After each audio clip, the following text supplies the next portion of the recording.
আসসালামু আলাইকুম। প্রবাসী নিউজ টিভি চ্যানেলের নতুন ভিডিওতে সবাইকে স্বাগতম। এই ভিডিওর মাধ্যমে প্রবাসে কয়েকটি গুরুত্বপূর্ণ আপডেট নিউজ সম্পর্কে আলোচনা করব।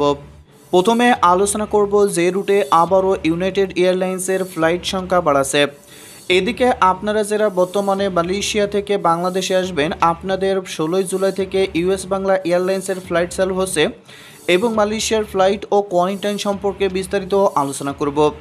এদিকে আরব আমিরাতে কবে নাগাদ ফ্লাইট চালু হবে এবং আরব আমিরাতে কোয়ারেন্টাইন কতদিন, এই বিষয় সম্পর্কেও থাকছে বিস্তারিত আলোচনা। আরও কয়েকটি প্রবাসীদের গুরুত্বপূর্ণ আপডেট নিউজ থাকছে, তাই ভিডিওটি শুরু থেকে শেষ পর্যন্ত দেখার অনুরোধ রইল।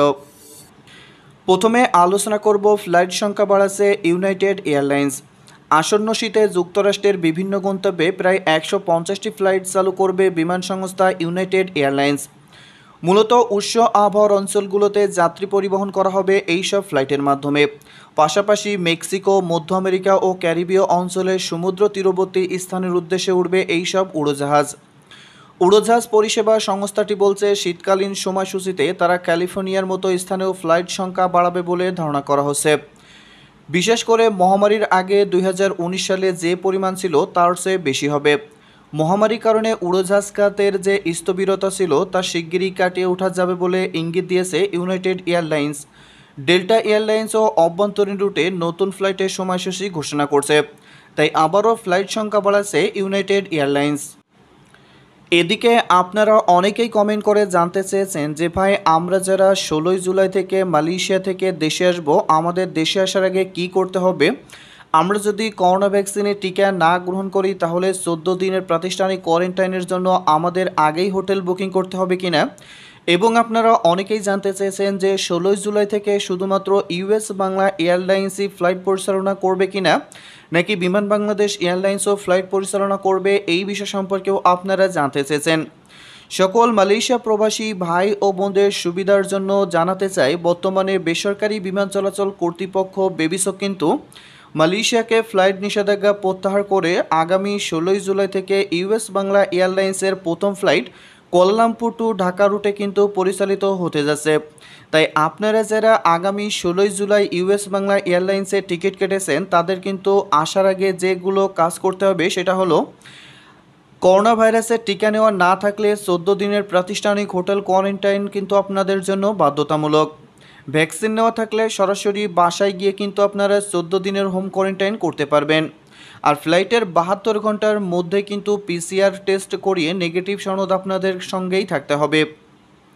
আর যারা করোনা ভ্যাকসিনের সেকেন্ড ডোজ গ্রহণ না করে দেশে আসবেন, আপনাদের জন্য যেহেতু হোটেল কোয়ারেন্টাইনের অনুমোদন দেওয়া হয়েছে, তাই আপনাদের কিন্তু ফ্লাইটে ওঠার আগেই কিন্তু হোটেল বুকিং করে হোটেল বুকিংয়ের কপি কিন্তু সঙ্গে রাখতে হবে। এবং দেশে আসার সাথে এখন আর দূতাবাসের আগাম কোনো অনুমতি লাগবে না। তাই আপনারা যারা আগামী 16 জুলাই থেকে দেশে আসার জন্য ইউএস বাংলা এয়ারলাইন্সের টিকিট কেটেছেন, আপনারা যদি করোনা ভ্যাকসিনের সেকেন্ড ডোজ গ্রহণ না করে থাকেন, তাহলে ফ্লাইটের ওঠার আগে কিন্তু আপনাদেরকে হোটেল বুকিংয়ের জন্য 14 দিনের প্রাতিষ্ঠানিক কোয়ারেন্টাইনের জন্য হোটেল বুকিং করতে হবে। আর সেই হোটেল বুকিংয়ের কপি কিন্তু আপনার সঙ্গেই থাকতে হবে, তা না হলে কিন্তু ফ্লাইটে উঠতে দেওয়া হবে না। আর আপনাদের ফ্লাইটের 72 ঘন্টার মধ্যেই কিন্তু পিসিআর টেস্ট করিয়ে আপনাদের করোনা নেগেটিভ সনদ নিতে হবে। আর আগের মতো নর্মালি আপনারা টিকিট কেটে দেশে আসতে পারবেন, এখন দূতাবাসের কোনো আগাম অনুমতি লাগবে না।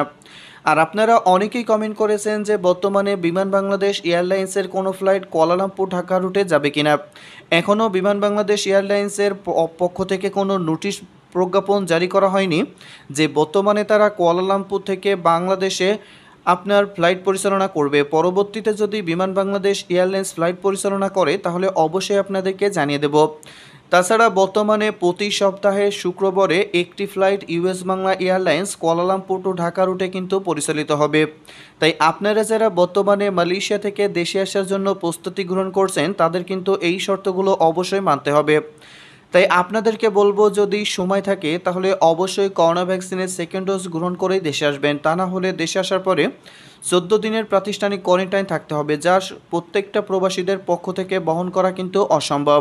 আলোচনা করব, আপনারা অনেকেই কমেন্ট করেছেন যে ভাই, আমরা যারা বর্তমানে আরব আমিরাত থেকে দেশে আসব, আমরা যদি করোনা ভ্যাকসিনের সেকেন্ড ডোজ গ্রহণ না করে শুধুমাত্র প্রথম ডোজ গ্রহণ করে আসি, তাও কি আমাদেরকে 14 দিনের প্রাতিষ্ঠানিক কোয়ারেন্টাইন থাকতে হবে কিনা। আর এদিকে আটকা পড়া দুবাই প্রবাসী ভাই ও বোনেরা কমেন্ট করেছেন যে আমরা কবে নাগাদ দুবাইয়ে প্রবেশ করতে পারবো। তাই আপনাদের সকলের উদ্দেশ্যে বলতে চাই যে বর্তমানে যারা দুবাই থেকে দেশে আসবেন আপনারা কিন্তু করোনা ভ্যাকসিনের সেকেন্ড ডোজ গ্রহণ করে আসতে হবে। আপনি যদি ফাইজার, মডার্না এবং অ্যাস্ট্রাজেনেকার প্রথম ডোজ গ্রহণ করে দেশে আসেন তাহলে কিন্তু 14 দিনের প্রাতিষ্ঠানিক কোয়ারেন্টাইন থাকতে হবে। আর শুধুমাত্র জনসন অ্যান্ড জনসনের যদি এক ডোজ গ্রহণ করে আসেন তাহলে সেক্ষেত্রে আপনাকে 14 দিনের প্রাতিষ্ঠানিক কোয়ারেন্টাইন থাকতে হবে না, সেক্ষেত্রে আপনি হোম কোয়ারেন্টাইন থাকতে পারবেন।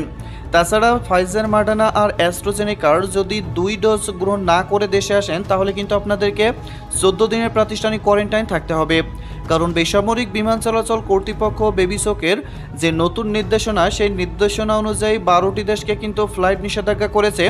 ওই সকল দেশ থেকে বর্তমানে বাংলাদেশে আসার আগে অবশ্যই তাদেরকে করোনা ভ্যাকসিনের সেকেন্ড ডোজ গ্রহণ করে আসতে হবে, তা না হলে কিন্তু আপনাদেরকে প্রাতিষ্ঠানিক কোয়ারেন্টাইন থাকতে হবে। আর যে সকল দুবাই প্রবাসী ভাই ও বোনেরা বর্তমানে বাংলাদেশে আটকা পড়ে আছেন আপনাদের কিন্তু 15 জুলাই পর্যন্ত ফ্লাইট নিষেধাজ্ঞা রয়েছে। যদি দুবাই সরকার করোনা পরিস্থিতি যদি ভালোর দিকে যায় আর যদি 15 জুলাইয়ের পরে ফ্লাইট নিষেধাজ্ঞা না দেয় তাহলে 15 জুলাইয়ের পর থেকে কিন্তু আপনারা দুবাই যেতে পারবেন। এদিকে যাত্রীদের উপর নির্ভর করছে ইউএস বাংলার মালয়েশিয়া বাংলাদেশ ফ্লাইট। শর্ত কিছুটা শিথিল করার পর মালয়েশিয়ার কুয়ালালামপুর থেকে ঢাকায় একটি ফ্লাইট চালুর সিদ্ধান্ত নিয়েছে বেসামরিক বিমান সংস্থা ইউএস বাংলা কর্তৃপক্ষ। কুরবানির ঈদকে সামনে রেখে 16 জুলাই নির্ধারণ করা হয়েছে ফ্লাইটটি ছেড়ে যাওয়ার সম্ভাব্য তারিখ। তবে কর্তৃপক্ষ বলছে পর্যাপ্ত যাত্রী হলে একাধিক ফ্লাইট চালুরও পরিকল্পনা রয়েছে তাদের। ইউএস বাংলা মালয়েশিয়ার অপারেশন ম্যানেজার শহীদুল ইসলাম জানান যাত্রীদের চাহিদার কথা মাথায় রেখে কর্তৃপক্ষ প্রাথমিকভাবে একটি ফ্লাইট চালুর সিদ্ধান্ত নিয়েছে। তবে কোয়ারেন্টাইনে খরচ বহন করে দেশে যাওয়ার জন্য পর্যাপ্ত যাত্রী হবে কিনা সবকিছু নির্ভর করছে তার উপর। দেশে যেতে আগ্রহীদের জন্য গুগল ফর্মের মাধ্যমে একটি তালিকা তৈরি করা হচ্ছে।